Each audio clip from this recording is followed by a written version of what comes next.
Bismillahirrahmanirrahim. Assalamualaikum warahmatullahi wabarakatuh. Selamat malam, Bapak dan Ibu semua. Apa kabar malam hari ini? Semoga sehat selalu semua ya. Kita mulai. Um, Saya ucapkan selamat datang kepada Bapak dan Ibu yang hadir malam hari ini. Puji syukur kita panjatkan kepada Allah Subhanahu wa taala, Tuhan Yang Maha Esa yang selama ini masih memberikan kita kesempatan kesehatan dan kenikmatan. Alhamdulillah hari ini kita jumpa lagi di Bincang Santai Korporasi seri ke-52 dengan tema MSIN masuk ke dalam RAM melalui private placement. Oke. Baik, Bapak dan Ibu semua yang berbahagia di mana Anda berada. Ini adalah episode yang kesekian kalinya ya, yang ke-52. Kita sudah melakukan bincang santai korporasi ini sampai hari ini ya, sampai episode ke-52. Sebelum-sebelumnya itu sudah banyak sekali materi yang kita berikan terkait dengan sisi dari sebuah korporasi. Entah itu saat rugi, entah itu ketika untung, atau itu ketika dia masuk di bursa saham IPO, atau dia ketika memasuki masa melepas kepemilikan atau keluar dari sebuah negara. Itu sudah pernah kita bahas. Yang terakhir kemarin kita membahas tentang lepasnya S Hardware ya, waralaba Amerika dari Indonesia. Nah, juga tempo hari kita juga tidak membahas saja tentang perusahaan Indonesia, tapi kita juga pernah membahas tentang perusahaan di luar ya. Kapan hari itu tentang Silicon Valley, kemudian juga ada Body Shop, kemudian juga ada Tupperware ya tempo hari. Baik Bapak dan Ibu semua, acara malam hari ini persembahan dari SNM Consulting, kantor konsultan manajemen yang membantu perusahaan membangun sistem manajemen. Ya, kita tiap bulan membantu klien dari sisi marketing, operasional, finance, ya. Kita bantu, kita sparring partner, ya. Kaitannya dari bulan ke bulan, ya. Day to day kita perhatikan dari kawan-kawan klien terkait isu finance, terkait isu marketing, operasional, bagaimana para klien menjalani kesehariannya untuk step by step kita arahkan menuju apa yang kami sebut dari corporate life cycle. Itu ada 8 step bagaimana perusahaan itu secara korporasi bagaimana sih seharusnya berjalan seperti apa, tujuannya itu mau kemana. Nah itu ada kami sebut corporate life cycle, di mana ini adalah sebuah hasil penelitian dari SN Consulting tentang bagaimana sebenarnya sebuah perusahaan itu melaju ya. Sebuah perusahaan itu bagaimana dia arahnya mau kemana. Nah itu kita rangkum dalam yang kami simpulkan dari 8 step tadi itu.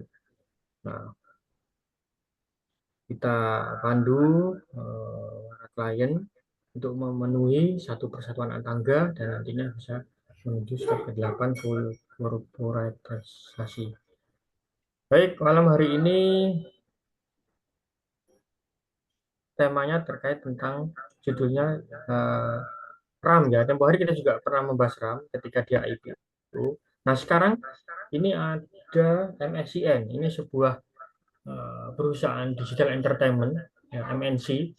Nah, dia akan melakukan pembelian saham masuk kepada RAM melalui private placement. Nah, apa itu MSCN? Bagaimana sepak terjangnya dalam bisnis?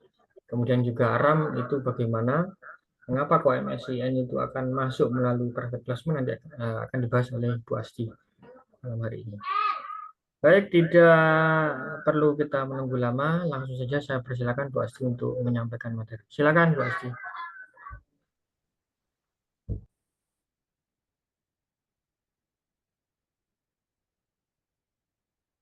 Oke, suara saya jelas ya Pak Herman ya. Terus selamat malam, Assalamualaikum wabarakatuh, Bapak Ibu. Jadi terima kasih atas partisipasinya malam ini. Jadi apa yang menarik dari ini ya tema kali ini yaitu private placement seperti itu. Apakah ini akuisisi atau private placement? Karena ada media yang memberitakan bahwa MSIN atau MNC Digital Entertainment mengakuisisi RAM atau Tripar Motivation. Apakah itu benar akuisisi ataukah skema aksi korporasi yang lain seperti itu? Jadi kita bisa kita bisa membandingkan nanti antara akuisisi dengan private placement seperti itu. Jadi kalau kita lihat di sini, karena ini kan kita waktunya dibatasi dengan waktu, jadi mungkin saya nggak bahas mengenai sejarah atau milestone kedua perusahaan ini ya terlalu panjang gitu seperti itu karena ini ada dua perusahaan yang berbeda seperti itu. Jadi kalau kita lihat Tripar Motivation ini eh, berdirinya atau didirikannya ini sudah sangat tua sekali seperti itu. Jadi bisa dibilang umurnya sekitar 34-an sekarang ini. Didirikan 6 Desember 1990 dan melantai di bursa 8 Juni 2023. Jadi mereka ini core bisnisnya seperti yang pernah kita BSK kita adakan webinar sebelumnya tadi yang diinfokan oleh Pak Firman ini mengenai ini ya apa namanya Cineplex ya Platinum Cineplex miliknya RAM ini. Nah ini apa sih apa aja sih core bisnisnya RAM atau Tripar Multivision ini kita bisa lihat di sini ada berbagai macam. Jadi memang mereka ini bertransformasi mulai dari asalnya dari production house sampai ke sekarang ini menjadi perusahaan hiburan seperti itu. Jadi ada lini bisnis produksi film, ada kemudian lini bisnis produksi ini TV web. Jadi apa ya bisa dibilang seperti sinetron lah, sinetron zaman dulu seperti itu. Kemudian ada OTT, over the top. Jadi itu on demand apa namanya serial seperti itu. Kemudian distribusi film. Ada PTV. PTV ini melalui apa namanya kanal MVP World seperti itu. Kemudian ada juga sinema atau Cineplex yang kemarin pernah kita bahas yaitu Platinum Cineplex seperti itu. Nah, kemudian perusahaan tandemannya ini adalah MNC Digital Entertainment. Kita bisa lihat di sini. Nah, ini MNC Digital ini didirikan 13 Juni 2000. Kemudian melantai di bursa 8 Juni 2018 seperti itu. Kita bisa lihat di sini mereka ini juga lini bisnisnya sangat banyak sekali, mulai dari konten, konten production, ini ada production house bermacam-macam, Vision Pictures, MNC Channel, kemudian ada juga social media seperti ini, artis manajemen, kemudian ada recording, musik recording, and publishing seperti itu. Kemudian ada P-Channel, Oke Zone, kemudian Simbolius, kemudian ada radio, ada ini apa namanya TV on demand juga seperti itu. Jadi benar-benar ini ya, benar-benar apa namanya eh, channel informasi dan hiburan lah dalam satu paket seperti ini. Dan dibandingkan dengan RAM ini MNC Digital ini jauh lebih muda seperti itu. Selisihnya 10 tahun karena didirikan 13 Juli 2000. Kemudian melantai di bursa tahun 8 Juni, sorry, tanggal 8 Juni 2018 seperti itu. Sehingga dari berbagai core bisnisnya ini kita bisa menyimpulkan bahwa RAM ini awalnya yang cuma production house. Jadi kalau kita dulu pernah lihat apa serinya Susana dan sebagainya, ini mereka pelan-pelan bertransformasi menjadi perusahaan film. Kemudian setelah menjadi perusahaan film, bertransformasi lagi menjadi perusahaan hiburan terintegrasi seperti itu. Jadi RAM ini mereka berkembang sesuai dengan istilahnya selera pasar seperti itu. Sama juga dengan MNC digital. Nah, ini saya karena MNC ini kan memang asalnya adalah dari ini ya, apa namanya perusahaannya eh, William Tanu William Bapak ini ya. eh, ini mereka bertransformasi menjadi platform digital and content production seperti itu. Jadi foundernya ini adalah asalnya dari MNC Group seperti itu. Kemudian kalau kita menelisik pada visi dan misi RAM, Multivision, nah ini mereka bervisi menjadi perusahaan hiburan terbesar yang terintegrasi di Asia Tenggara. Kemudian misinya adalah berinovasi pada kreativitas tertinggi seperti itu. Kemudian ya, mereka menyediakan hiburan yang terakses, yang mudah, yang mudah diakses dan terjangkau seperti itu masyarakat seperti itu. Kemudian apa aja sih visi dan misinya MNC Digital Entertainment? Yang pertama visinya adalah mempertahankan dan memperkuat posisi perusahaan sebagai penyedia konten dan hiburan digital, IP yang terintegrasi. Jadi memang ada perpotongan core bisnis antara MNC Digital ini dan Tripar Multivision seperti itu atau RAM tadi. Nah, ini kemudian misinya MNC Digital adalah memberikan beragam hiburan dan informasi secara digital dalam format video. Kemudian mereka juga menyediakan berbagai format hiburan lain seperti video on demand, kemudian portal berita, konten production atau produksi konten berkualitas. Kemudian yang terakhir adalah ini artis manajemen. Jadi mereka mencari, menaungi dan menyediakan artis-artis profesional, artis manajemen lah seperti itu. Jadi memang kalau kita lihat sekilas ada ini ya apa namanya perpotongan atau bersinggungan antara core business MSIN dan RAM seperti itu. Nah, kemudian pemegang saham MNC, kita bisa lihat di sini ada pengendali yaitu MNC, Media Nusantara Citra. Nah, ini adalah grup besarnya atau parent company-nya yang menguasai sebesar 72,81%. Kemudian MNC International Middle East Limited, nah ini 12,27%. Dan sisanya dimiliki oleh publik seperti ini. Kemudian RAM kita bisa lihat di sini pemegang sahamnya terbesar pengendali adalah foundernya yaitu Bapak Ram Jetmal Punjabi sebesar 83,22. Kemudian ada PT Tripar Multi Image 0,81% dan yang terakhir dalam publik atau masyarakat sebesar 15,97. Nah, kita kalau kita eh, amati ini kepemilikan Pak Ram Punjabi ini cukup dinamis ya di, di Tripar Multivision. Jadi karena dia founder, persentase kepemilikannya ini berubah-ubah seperti itu. Gitu. Jadi kalau apa ada ada mungkin harganya turun sedikit, dia akan ini beli baik-baik menambah kepemilikan seperti itu. Atau bisa juga kadang-kadang dilepas, dijual seperti itu. Kenapa? Karena per Juli 2024 ini proporsinya adalah 83,22%, sedangkan Agustus 2024 ini cuma 77,33. Jadi turun agak banyak seperti itu proporsi kepemilikannya. Kemudian dari aspek corporate life cycle kita bisa lihat bahwa eh, RAM dan RAM dan MSCN ini berada pada level ketujuh corporate life cycle. Kenapa? Karena mereka sudah membentuk sistem manajemen dan tata kelola. Tapi ini ya, apa namanya belum belum ini ya, apa namanya masih ada pemegang saham pengendali seperti itu. Nah, kemudian yang berkaitan dengan tema ini adalah apakah ini aksi korporasi ini apakah akuisisi atau private placement seperti itu, karena ada beberapa media yang memberitakan bahwa ini loh akuisisi seperti itu. Apakah ini benar benar akuisisi? Nah, ini kita kita bisa lihat di sini.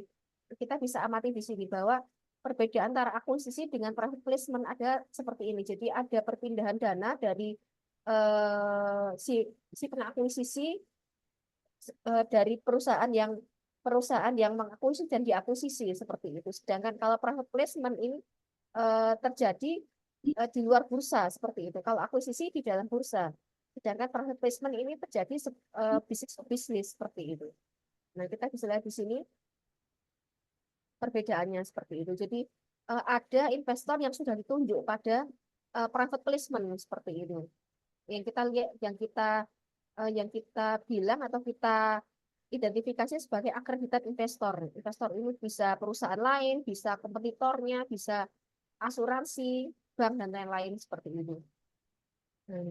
Atau kita bisa ini ya, bisa mengatakan bahwa private placement adalah penambahan modal tanpa HMITD, tanpa adanya hak memesan efek terlebih dahulu seperti itu. Jadi dilakukan di luar bursa seperti itu.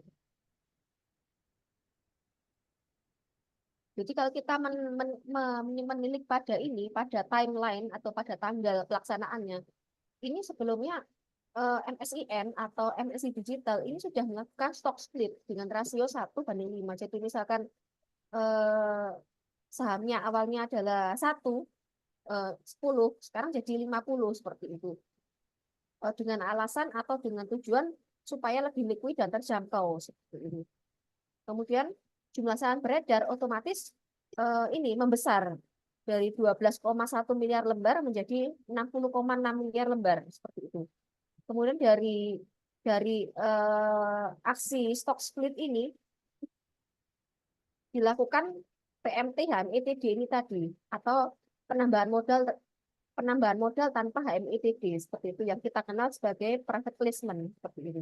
Nah, ini private placement ini dari MSIN ke RAM ini dilakukan dengan proporsi 10% yang nilainya adalah 309,71. Kemudian berikutnya adalah RAM tadi yang sudah dimasuki oleh MSIN ini melakukan private placement ke anak perusahaan MSIN. Sorry, ini MSID ini kayaknya ada yang typo ya, MSIN harusnya. Nah, ini nilainya adalah sebesar 511 miliar. Jadi apa ya, bisa dibilang ini adalah saling saling ini ya, saling memasuki ya, Bapak-bapak Ibu. Jadi bisa dibilang ini adalah saling melakukan private placement seperti itu. Jadi RAM ini setelah dimasuki oleh MSIN ini kemudian anak perusahaannya RAM ini masuk ke anak perusahaan MSIN yaitu MNC Pictures sebesar 511 miliar ini.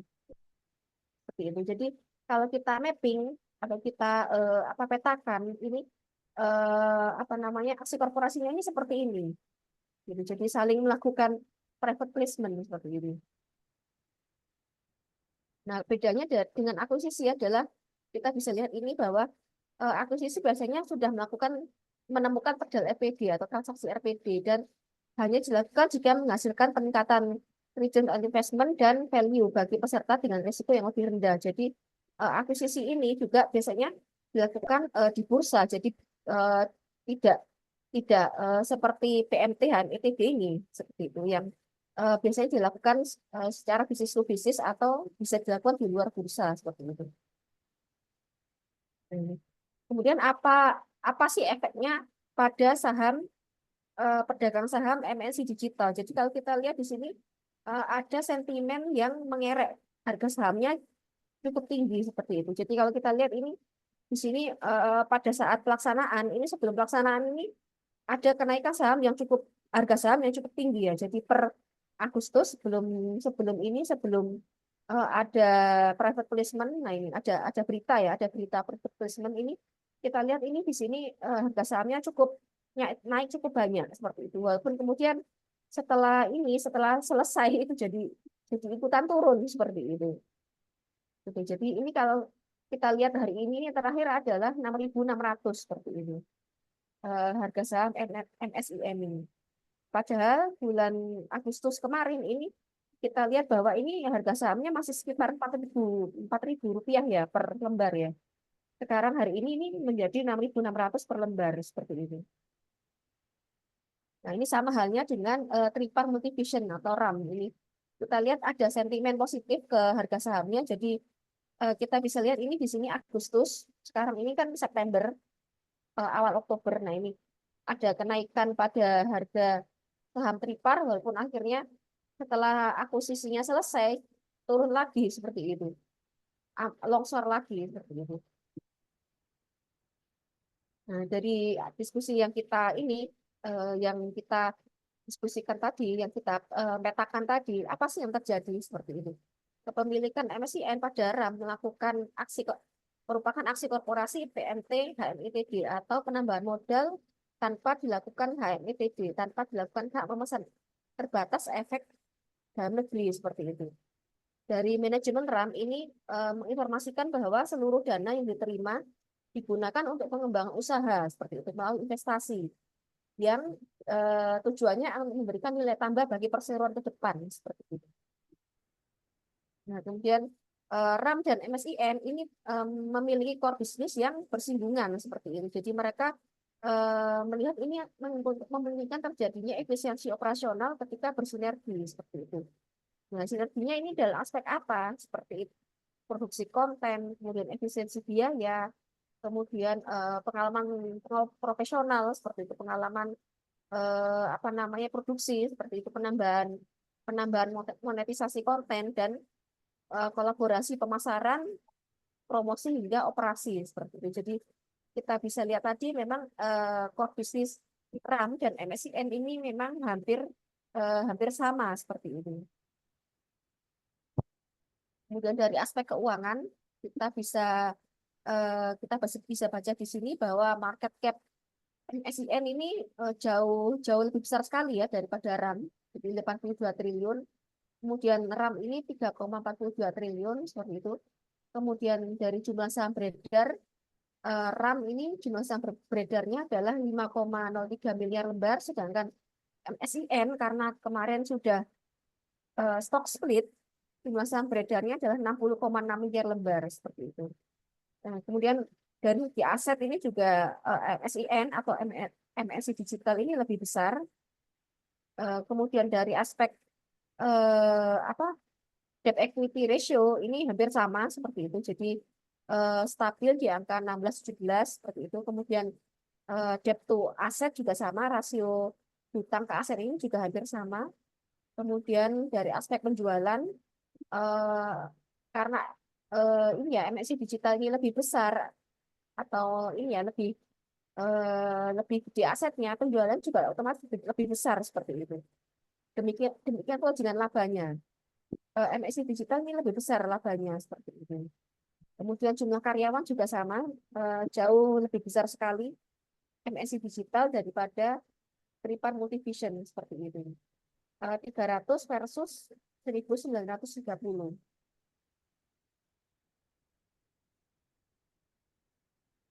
Demikian mungkin yang dapat eh, saya paparkan, mungkin saya kembalikan ke Pak Firman. Monggo Pak Firman.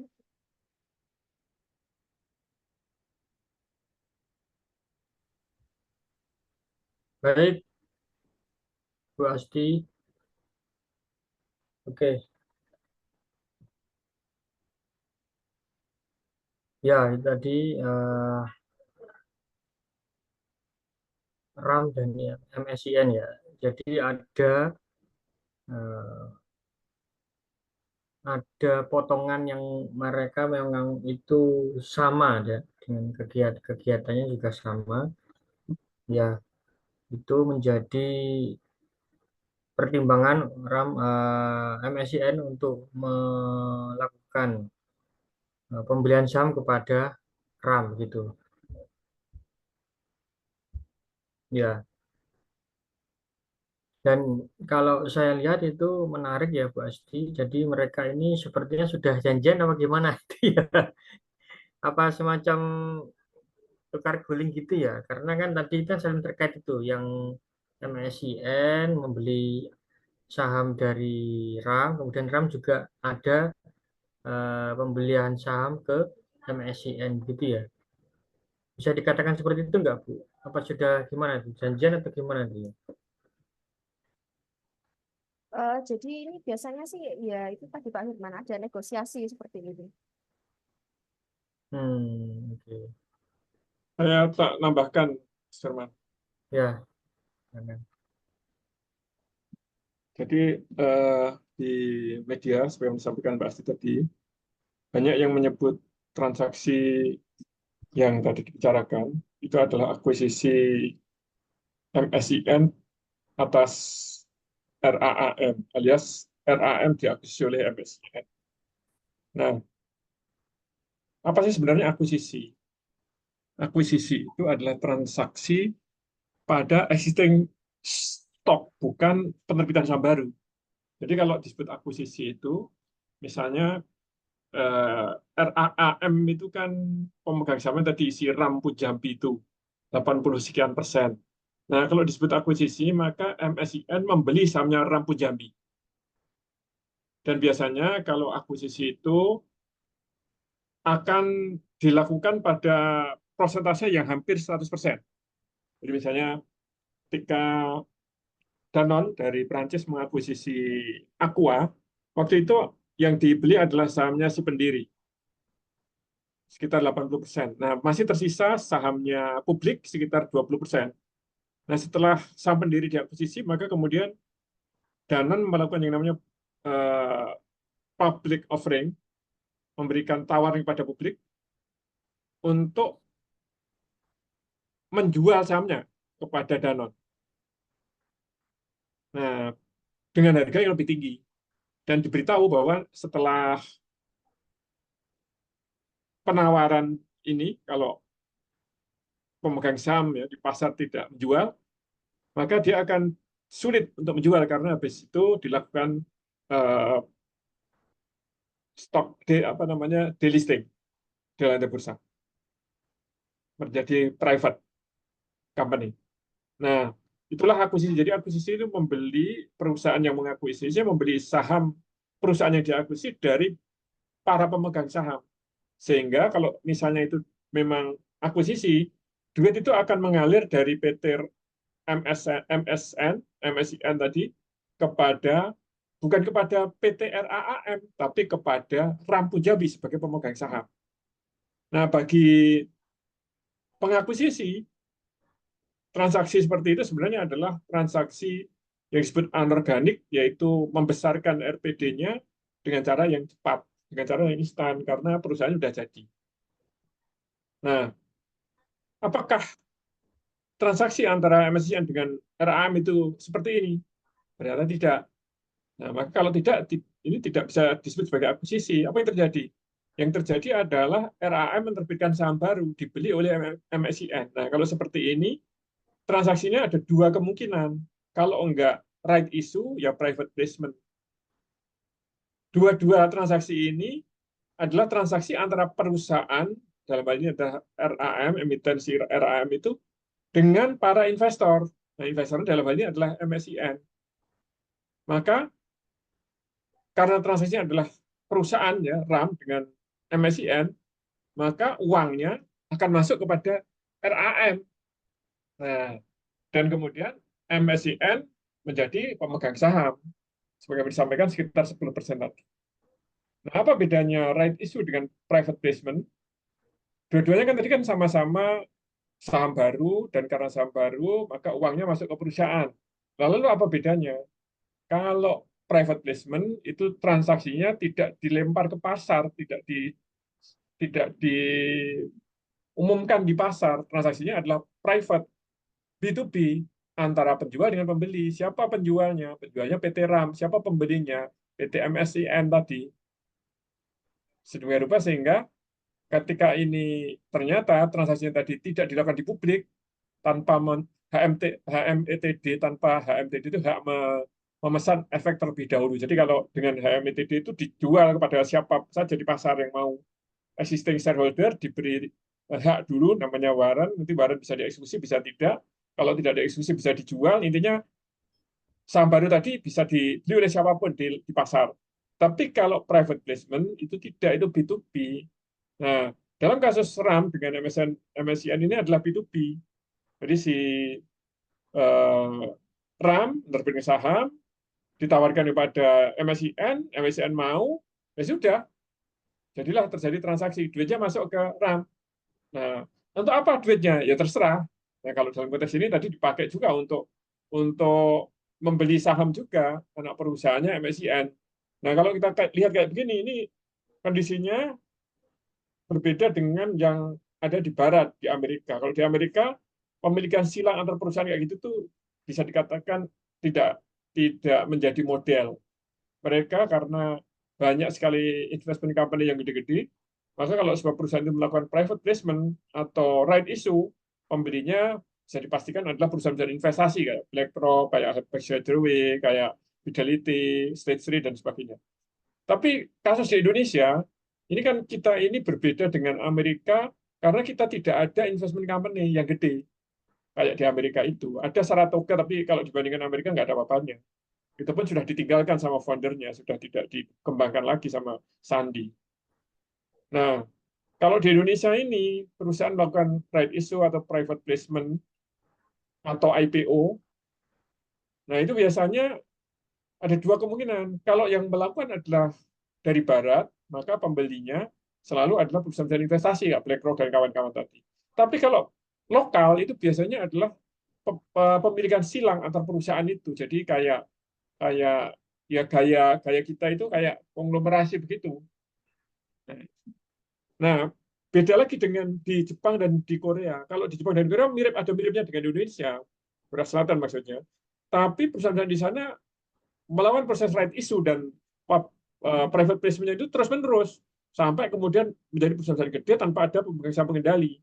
Kayak Toyota itu nggak ada saham pengendali, Honda nggak ada saham pengendali, Samsung nggak ada saham pengendali. Tapi kalau di Indonesia ada miripnya dengan Jepang, dengan Korea, tapi perusahaan penerbit sahamnya berhenti ketika masih ada pesan pengendali, sehingga perusahaan di Indonesia pada umumnya ada pesan pengendali. Yang tidak ada pesan pengendali itu kecil sekali, hampir nggak ada.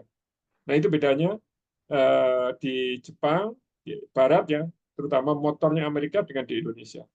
Nah, dalam kasus kayak ini tadi MSCN dengan Trump, tadi itu sebenarnya ada miripnya dengan di Jepang atau di Korea. Jadi dua perusahaan saling saling memegang sahamnya walaupun kecil gitu. Cuma bedanya tadi kalau di Jepang kayak misalnya RAM itu, kalau di Jepang dia terus menerbitkan saham sampai gede sampai menjadi korporasi. Jadi walaupun pemegang sahamnya itu kadang-kadang ya terkait dengan perusahaan-perusahaan lain. Jadi misalnya nanti kalau di Toyota nanti Honda punya saham di situ walaupun kecil, mungkin cuma 2%, 3%.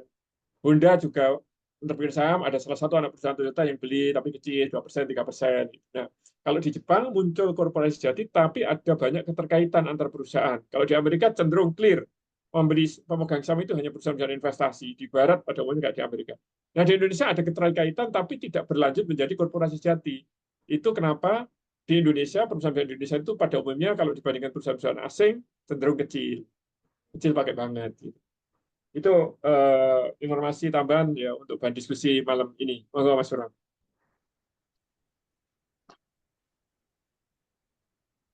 Baik, Kak Iman.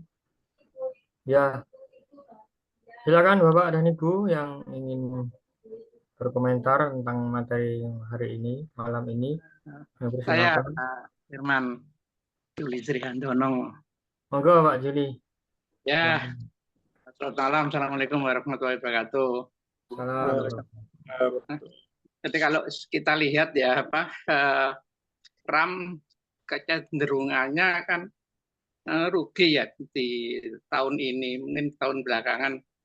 Kalau setelah itu kita lihat bisa untung. Nah ini kira-kira alasannya apa? MNC TV ini ke MNC Digital ini private placement ke RAM. Padahal kan sebetulnya dia punya yang dalam satu grup ya.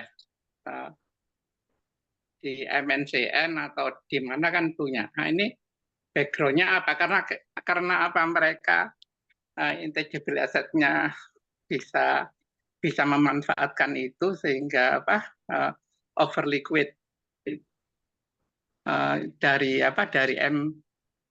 MC-nya. Kira-kira apa latar belakangnya? Terima kasih Pak Bu Esti, Pak Iman, Pak Firman. Baik, Pak Jili. Bisa langsung jawab, Pak Iman. Silakan. Ya, jadi memang kalau kita perhatikan ya laporan keuangannya RAM semester pertama tahun 2024 ini dia rugi dan cukup besar ruginya dibanding ukurannya dia ya. Nah, rugi itu pasti kan menekan cash flow. Nah, memang kalau perusahaan kayak gitu salah satu caranya kalau lagi butuh cash ya dengan cara menerbitkan saham. Dan memang betul perusahaan ini terbitkan saham. Pembelinya siapa? Pembelinya RAM. Kebetulan RAM punya kepentingan mungkin untuk mensinergikan antara kekuatan RAM dengan kekuatan MSIN. Jadi kalau kita lihat mereka pengen bersinergi antara aktivitas bisnisnya MSN, MSIN dengan RAM itu, dengan RAM itu. Nah, negonya seperti apa? Ya kita nggak ngerti secara detail ya karena hanya membaca dari berita-berita yang ada. Semerupa yang paling tidak kalau kita memahami secara publik gitu ya, melihat transaksi itu ya, kalau saya tunjukkan laporan keuangannya RAM ya. Ini kalau kita perhatikan dia omsetnya 2023 ini 154 24 ini satu semester ya 121 turun. Kemudian kita perhatikan ini laba tahun berjalan kalau tahun 23 itu 27 miliar, ini rugi sebenarnya 8 miliar. Jadi terasa banget ruginya ini. Nah, kita lihat cash flow-nya. Cash flow-nya ini arus kas dari operasi itu minus. Nah, ini tekanan kas ini yang saya yakin ini kemudian bisa menjadi alasan kenapa kok butuh duit yang tadi 300-an miliar tadi dari MSN tadi. Nah, kalau kita perhatikan neracanya juga, mari kita lihat neracanya ya. Kita perhatikan ini tahun 2023 akhir ya. Ini kasnya 114, ini 126. Sebenarnya kalau secara kas masih oke, nggak terlalu tertekan. Tapi ini kan per Juni. Nah, sekarang kan sudah September, bisa jadi mengalami hal yang parah antara Juni ke September itu sehingga dia butuh duit gitu. Ini kalau kita perhatikan ini piutangnya menurun. Ya memang ada tanda-tanda perusahaan untuk kondisinya tidak bagus ya, tidak nyaman paling tidak bagi manajemen, terus dia butuh dana. Nah, salah satunya adalah dengan melalui private placement. Sebenarnya kalau kita lihat juga kita bisa lihat dari liabilitasnya ya. Total liabilitas itu dari 23 akhir itu 202 miliar menjadi 285 miliar. Nah, kita perhatikan ini memang terjadi penurunan aset. Ya, terjadi penurunan aset. Tapi kalau kita lihat sebenarnya dengan ekuitasnya yang tinggi ini 1,1 triliun, sementara total utangnya hanya 285, sebenarnya dia kalau mau utang masih bisa, masih belum terlalu berisiko, masih cukup aman sebenarnya. Tapi dia memilih private placement pada kondisi seperti ini dan kemudian pembeli saham private placement-nya adalah MFCN. Saya yakin ini juga ada harapan-harapan bisnis supaya mereka bisa bersinergi sehingga bisa memperkuat RAM. Paling tidak produk-produk RAM bisa dijual melalui jaringan penyiarannya MSIN sehingga diharapkan bisa meningkatkan kinerja RAM pada masa-masa yang akan datang. Itu mungkin Mas Firman. Baik. Ya, jadi Eh, cukup ya. ya, Cukup terjawab sampai bisa saya bertanya, Pak? ya. Silakan Pak. Ya, ya, mohon Baik. maaf tadi kalau tidak salah dari presentasinya RAM ada juga membeli anak perusahaannya MNC dengan dana 500 miliar, Pak ya. Iya, Iya, berarti kan di sini RAM tidak memerlukan dana itu, Pak, malah dia belanja 500 M. iya. Ya, kalau secara keseluruhan memang terjadi seperti itu. Jadi mungkin ini lebih, saya yakin kayaknya lebih banyak yang sifatnya itu pengen bersinergi aja di antara kedua perusahaan ini. Dan saya kira memang kalau lihat bisnisnya ya, kalau bersinergi lebih bagus. Atau bahkan sebenarnya kalau mungkin kalau merger itu ya oke aja, karena dua-duanya itu berada pada industri yang ada mirip-miripnya, ada kesamaannya gitu yang bisa saling bersinergi. Tapi ya itu kalau kita lihat apakah itu bisnisnya sama persis ya, RPD-nya sama, ada bedanya juga. Ya nggak sama persis lah, tapi kalau lihat transaksi yang ada ini karena ada silang itu tadi, saya kira itu memang maksud-maksud sinergi itu akan lebih menonjol daripada yang tadi misalnya karena kondisi keuangannya yang rugi. Begitu. Iya, iya. Betul. Baik, ada lagi silakan yang berkomentar atau mau bertanya. Saya persilakan. Saya bertanya, Pak. Sarif. Silakan bertanya. Pak Sarif. Ya. Ya.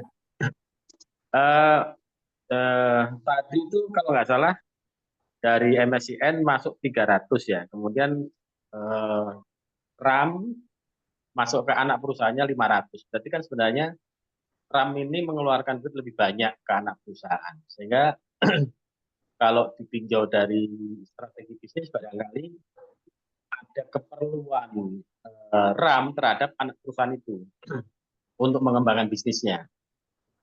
Sehingga mereka kayaknya lebih pada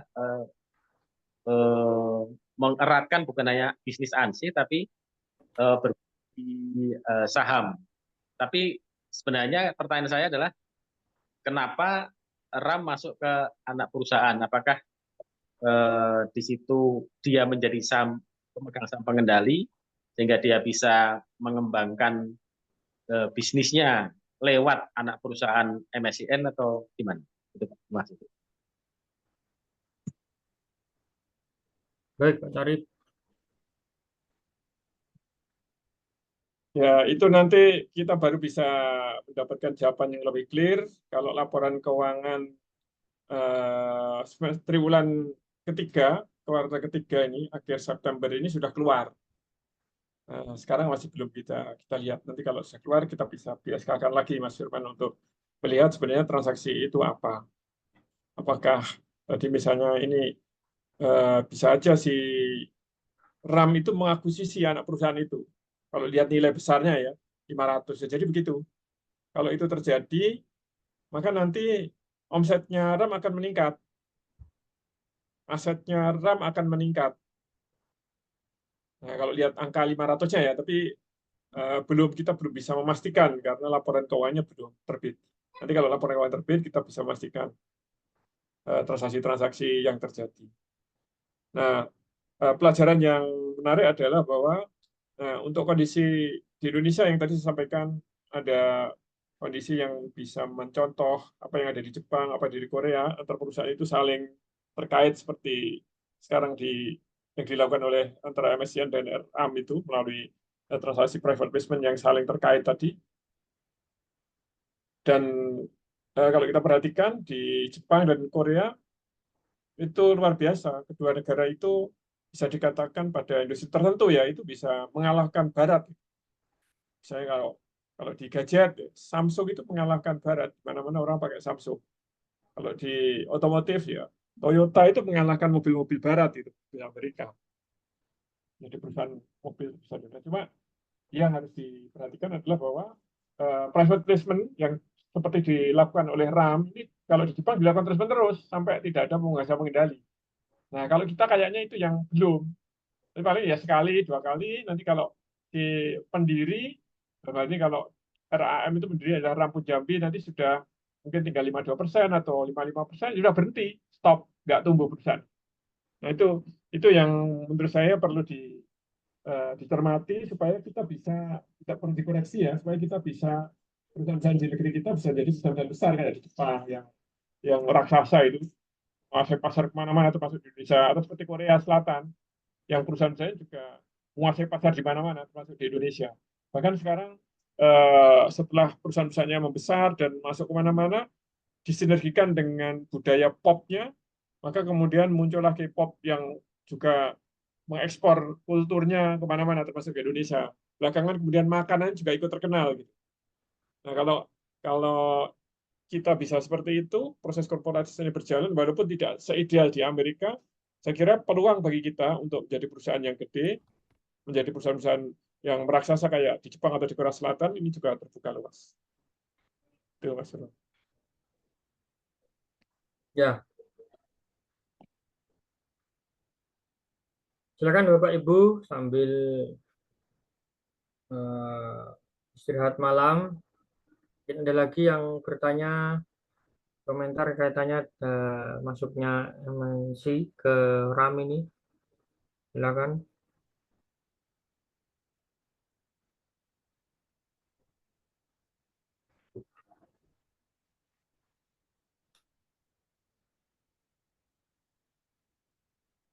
Bapak dan Ibu semua,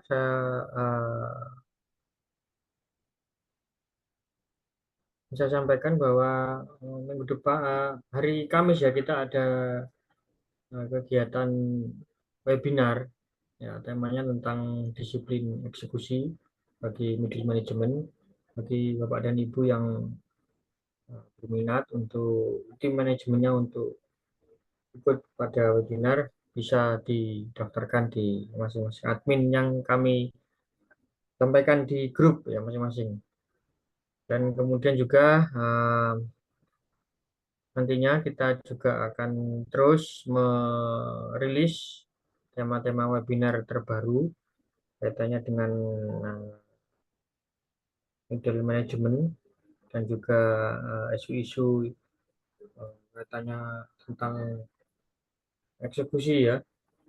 Kemudian untuk PSK ini kita bertema tentang bincang santai ya, santai saja tentang korporasi, tentang seperti yang tadi saya katakan di awal mengenai IPO, mengenai eh, bagaimana proses itu private placement yang malam hari ini kita bincangkan, kemudian juga bagaimana kok ada sih perusahaan itu sudah besar tapi kok lama-lama juga tutup juga ya. Tempoh hari kita ada bincang tentang body shop, tentang Revlon ya, itu kita bincangkan di materi-materi seperti ini.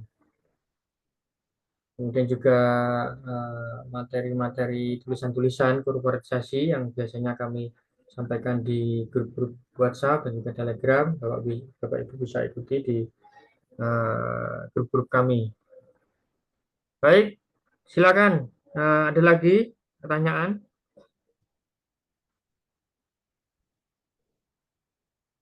Materi malam hari ini. Ya, bicara RAM itu juga tempo hari itu kita juga pernah bahas tentang XX1 ya Pak Iman, Cinema XX1. Ya. Nah, kalau dia mau apa private placement kenapa nggak ya diajukan ke XX1 juga ya? Kenapa kok MSCN ya Pak Iman ya? Ya, itu kan hubungan antara para pelaku bisnis ya. Mereka cocoknya kemana, yaitu terserah mereka. Kalau kita ya sebagai pelaku bisnis, yang bisa kita ambil pelajaran adalah begini. Jadi seringkali terjadi semacam keluhan ya dari para pelaku bisnis, terutama perusahaan-perusahaan yang sedang proses melakukan proses korporatisasi dengan menerbitkan saham baru. Keluhannya itu begini, kalau di Amerika nyari dana dari perusahaan investasi itu kan gampang sekali, dan bahkan perusahaan investasi Amerika atau Barat juga dengan mudah bisa masuk ke Indonesia. Cuma kalau mereka kan perusahaannya raksasa, jadi masuknya harus ada dana minimum. Kalau terlalu kecil dia nggak mau. Nah, sementara perusahaan di sini masih kecil. Kalau mau datang langsung ke BlackRock, kata BlackRock, kamu butuhmu terlalu kecil, aku nggak bisa kalau masuk dengan angka sekecil itu. Nah, gitu. Nah, sementara kalau mencari investment company di Indonesia tidak ada. Bisa dikatakan minim sekali atau hampir tidak ada. Ya ada, tapi tidak aktif untuk tumbuh. Jadi kalau misalnya Saratoga juga nggak tumbuh. Sudah sekian tahun nggak pernah right issue juga. Setelah IPO, sekian tahun nggak right issue, sehingga nilai kemampuannya untuk berinvestasi juga tidak tumbuh. Nah, pertanyaannya, keluhannya begini. Terus gimana caranya? Gitu? Kita mau cari investment company nggak ada. Terus adanya di Amerika, tapi Amerika juga tidak bisa masuk karena kita masih kecil dalam pandangan BlackRock, karena BlackRock asetnya 150.000 triliun. Itu kalau transaksi kecil nggak mau dia, terlalu ribet. Nah, maka sebenarnya seperti yang dilakukan oleh RAM ini dengan mencari investor lokal, tapi dia bukan perusahaan investasi, tapi punya kepentingan tertentu, itu bisa dilakukan. Ya, tadi seperti saya katakan, itu seperti di Jepang, seperti di Korea Selatan. Tapi, nah, yang perlu dilakukan tetap aja, sebelum menawarkan diri, menawarkan saham kepada perusahaan-perusahaan seperti MSIN itu, yang dilakukan, mesti dilakukan adalah penguatan internal. Besarkan dulu. Nah, karena apa? Mereka-mereka itu, biasanya itu konglomerasi-konglomerasi itu, karena merasa gede itu, menghadapi perusahaan kecil itu, terus nawarnya itu kayak orang nggak butuh. Sementara si yang ditawar terlalu kecil, sehingga juga dia nggak punya posisi tawar. Sehingga akhirnya merugikan bagi founder. Nah, makanya kalau sebagaimana kita simulasikan di kelas korporatisasi, maka ketika masih belum memungkinkan untuk mendatangkan investor, baik private placement maupun IPO maupun right issue nanti setelah IPO, yang harus dilakukan itu adalah tumbuh melalui laba ditahan dan utang, nggak ada lain, laba ditahan dan utang. Makanya di situ pada perusahaan-perusahaan yang berproses untuk ke sana, itu biasanya pada saat sebelum bisa mendatangkan investor, itu para pendiri itu sangat hemat hidupnya, itu sangat simple sebenarnya, sehingga dia tidak perlu ngambil dividen. Laba ditahannya gede. Nah, itu yang terjadi. Gitu.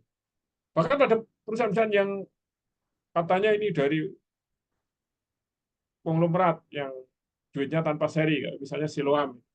Siloam itu dari aset 11 triliun, itu, pendiri dalam hal ini adalah keluarga Lipo, itu hanya sekitar 160 miliar yang dimasukkan. Nah, laba ditahannya berapa? Laba ditahannya 2 triliun. Jadi luar biasa juga ini. Si founder itu nggak ngambil laba. Tapi ya karena memang sudah keluarga kaya gitu. Nah, yang menarik adalah dari mana kontributor terbesar untuk aset sampai jadi 11 triliun itu pada laporan keuangan terakhir bulan Desember 2023. Ternyata komponen terbesarnya dari penerbitan saham, baik IPO maupun right issue maupun private placement, yang terlihat dari yang akun yang namanya AGW saham. AGW sahamnya itu 5,7 triliun sendiri. Jadi 11 triliun itu ternyata kontributor terbesarnya adalah investor, bukan pendiri, dan kemudian ada utang, ada juga laba ditahan. Nah, itu yang perlu dilakukan oleh teman-teman. Jadi sebelum IPO, bahkan sebelum private placement, sebelum IPO gitu, pre-IPO, private placement pra-IPO, nah si founder itu memang satu-satunya cara adalah dengan memperbesar laba ditahan untuk pertumbuhan perusahaan. Nah, memperbesar laba ditahan itu caranya adalah dengan tidak mengambil dividen atau ngambilnya minim sekali, supaya seluruh laba bisa dikonsentrasikan untuk pertumbuhan perusahaan. Nah, nanti kalau dengan kekuatan internal itu berupa laba ditahan, ada utang itu makin gede, makin gede, makin gede, pada saat sudah mulai kelihatan, barulah nanti punya posisi tawar yang bagus terhadap para investor, termasuk kepada investor yang kalau di Indonesia banyak dari perusahaan yang existing, jadi kayak konglomerasi begitu. Nah, tapi kalau sama sekali ada kekuatan, nanti si konglomerasinya itu ngawur nawarnya itu. Mau beli sahamnya pada harga par value gitu. Ada yang mau kayak gitu itu. Atau bahkan atau ada yang maunya aku book value aja, udah nggak usah ada agius saham, nggak ada intangible asset. Pokoknya nilainya berapa, akuntansinya itu yang aku bayar. Nah, kalau kayak gitu perusahaan sebenarnya rugi. Tapi kadang-kadang terpaksa itu dilakukan karena kebutuhan dana. Nah, gitu Mas Bram. Ya, memang kalau di luar sana itu katanya mau IPO juga masih belum siap kan gitu. Kemudian gimana caranya untuk melakukan step by stepnya, yaitu tadi harus dilakukan scale up dari laba ditahan dan utang. Nah, berhubung kita itu belum banyak yang bermindset itu investor, nah, di SNF itu juga ada komunitas investor yang kita sediakan untuk para investi yang sudah memenuhi syarat, yang sudah kita pilih, yang sudah menjadi klien SNF untuk dilakukan investasi oleh para investor yang kita namakan komunitas EIC, juga CPPI. CPPI itu Club Private Placement Investi. Jadi kita pertemukan antara mereka yang membutuhkan dana untuk invest dan juga para investor yang membutuhkan investi. Para investor yang dia sudah siap untuk memang tujuannya untuk sebagai investor. Orang itu kan kalau sudah kebanyakan duit juga dia kan akan berpikir mau ditaruh mana uang saya ini kan, mau diinvestasikan kemana yang aman dan hasil. Nah, oleh karena itu kami juga menyiapkan, kita juga tidak hanya membantu mereka perusahaan itu yang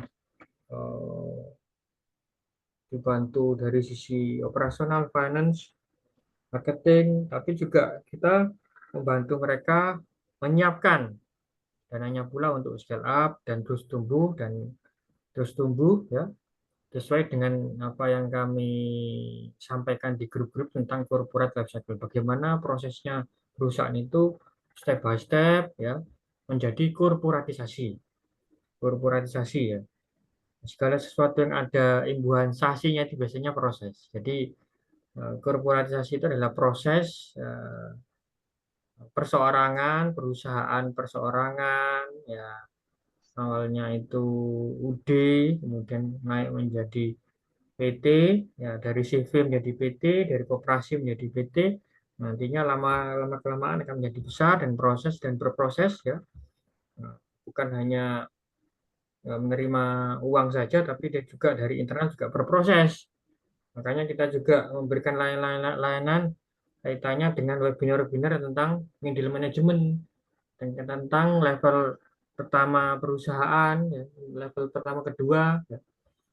Tidak melulu hanya top leader. Gitu, Bapak dan Ibu semua yang berbahagia. Ini Pak,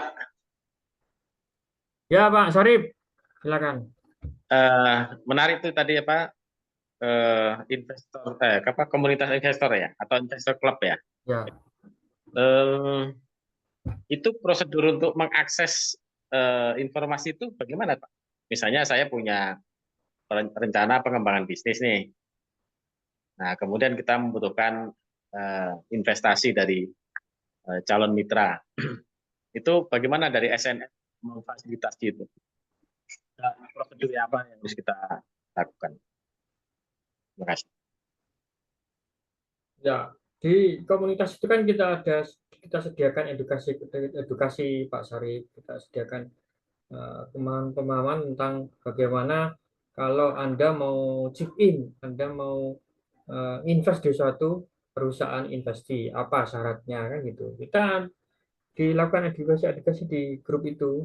Jadi kita ada quarterly meetingnya, ada meeting offline-nya, ada kita sediakan untuk pemahaman kelas supaya pemahaman investor dan investor itu menjadi sama dan juga mereka mengerti dan cocok begitu. Dan seumpama investor mau memberikan investasi ke tempat lain ya silakan, tapi ada pola-polanya itu yang sudah kita berikan pemahaman dengan edukasi-edukasi itu.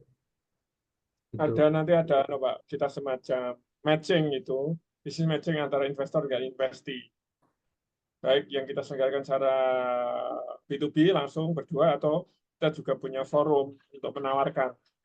Misalnya perusahaan yang butuh investor, kita beri kesempatan untuk prestasi di hadapan para investor. Oh, baik. Mungkin dalam waktu dekat ini ada rencana untuk forum-forum itu nggak? Bulan apa? Kita membership Pak sifatnya. Jadi masuk sebagai member dulu, nanti baru kita gabungkan, kita matchingkan dengan pihak-pihak yang terkait. Oh, baik, baik. Nanti mungkin Nanti bisa Mas Firman untuk membershipnya. siap. Mohon nanti setelah meeting ini mungkin bisa dikasih ini informasinya untuk membership. Oke. Ya. Ya Pak Sarip, nanti bisa kontak saya. Baik Bapak Ibu yang berbahagia, tidak terasa waktu sudah menunjukkan 21, pukul 21 ya. Itu tandanya kami harus pamit undur diri pada materi malam hari ini. Saya yang mewakili yang bertugas malam hari ini ya, Pak Iman dan Bu Asti, tim Asnat Consulting, mengucapkan terima kasih atas kehadiran Bapak dan Ibu semua. Forum ini menjadi silaturahmi kita bersama-sama untuk riset, refresh ya, refresh tentang pemahaman, pengetahuan kaitannya dengan investasi, keuangan, tentang korporasi, manajemen dan sebagainya. Saatnya kita saling tumbuh bersama ya, karena tidak teman-teman kami ini kan memberikan materi ini kan juga sambil meriset, jadi kita juga belajar dan juga kita memberikan ilmu itu kepada audiens, kepada kawan-kawan semua supaya bisa saling bersinergi, bisa saling bermanfaat. Mengikuti terus materi-materi kami di grup yang belum bergabung di grup reguler, silakan nanti akan saya infokan di grup ini ya, grup grup BSK. Seumpama Anda Bapak Ibu yang ingin bergabung ke grup reguler dan juga tanya-tanya tentang informasi katanya membership PIC, CPPI, nanti bisa melalui saya. Baik, saya kira seperti itu. Kurang lebihnya mohon maaf. Terima kasih atas partisipasinya. Saya tutup. Terima kasih. Wassalamualaikum warahmatullahi wabarakatuh. Selamat malam.